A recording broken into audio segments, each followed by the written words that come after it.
Aujourd'hui, on va faire une balle avec le poil de notre animal. Donc, ce que ça va vous prendre, c'est un petit coussin,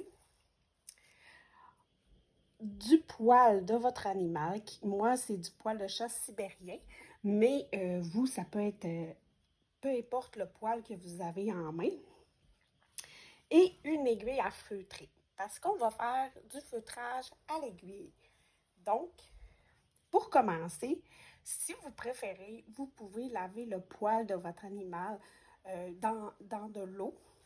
Avec, moi, j'aime bien utiliser le shampoing pour chat et chien. Je le fais tremper dans l'eau, je le massage, puis après, je le laisse sécher. Bien sûr, il faut qu'il soit bien séché avant de pouvoir le feutrer à l'aiguille. Alors, on va commencer avec une un petit peu de poil.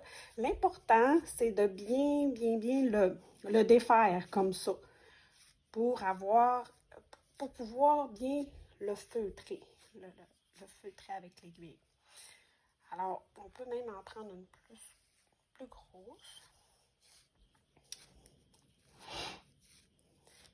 Moi, aujourd'hui, je vais faire une balle pour mon chat avec son poil.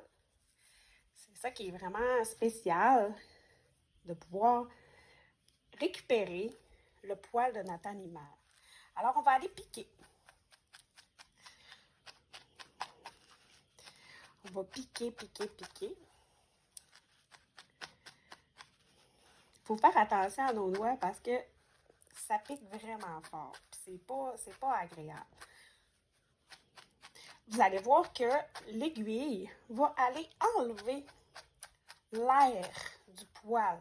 Ce qui va faire en sorte que on va se ramasser avec... en fait, ça va devenir de plus en plus petit. Ça va quand même assez rapidement.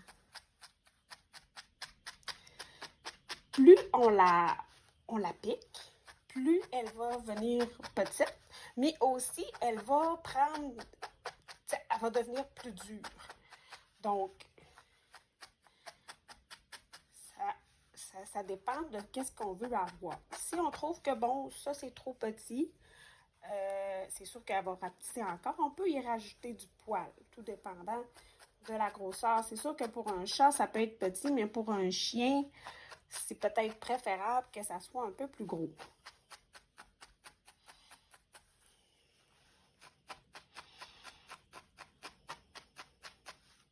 On peut même la faire aussi avec de la laine feutrée de couleur.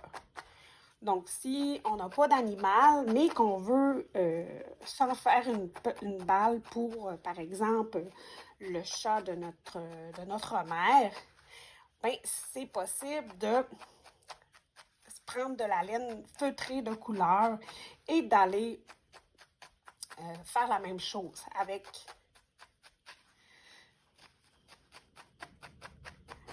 le poil de la laine feutrée. Ça allait obtenir le même résultat. Ça devient intéressant quand même.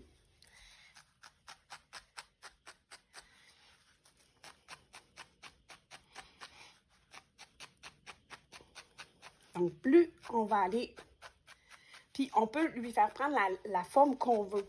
Hein, si on veut, par exemple, qu'elle soit plus ronde à un endroit, on va aller tapoter, on va aller piquer à l'endroit qu'on veut. C'est vraiment nous qui décidons de la forme que la balle va avoir. Ça prend pas beaucoup de poils. Vous avez vu que j'ai même pas tout pris la boule que j'avais. Moi, je vous conseille de vous mettre des petits doigts, là, des petits doigts de cuir pour manipuler la laine. Là. Moi, j'ai été un peu indisciplinée parce que sérieusement, lorsqu'on se pique, là, moi, j'ai juste frôlé là, tout à l'heure. Là. Mais là, ce qu'on se pique, là, vraiment, là, c'est très désagréable. Puis surtout, là, les jeunes enfants, là, si on fait ça avec des enfants, on va prendre vraiment les précautions nécessaires parce que vous pouvez constater que c'est assez... ça peut être dangereux. Donc, à faire attention avec les enfants. Vous voyez, ça prend quand même une bonne forme. On peut la tapoter encore, la piquer encore si on désire que ça soit plus petit ou si on désire qu'elle ait moins d'air à l'intérieur. Parce que là, on peut voir qu'elle est quand même dure, mais on peut encore un petit peu, si on le désire, la piquer. Fait que moi, je trouve que ça fait quand même une très belle balle. C'est gratuit en plus, hein? Ça ne coûte pas un sou. Puis, ben, c'est fait avec le poil de notre animal. Puis même, on peut s'en garder pour faire des souvenirs de notre animal de compagnie. Alors, voilà! On obtient notre belle petite balle et on peut la donner à notre animal.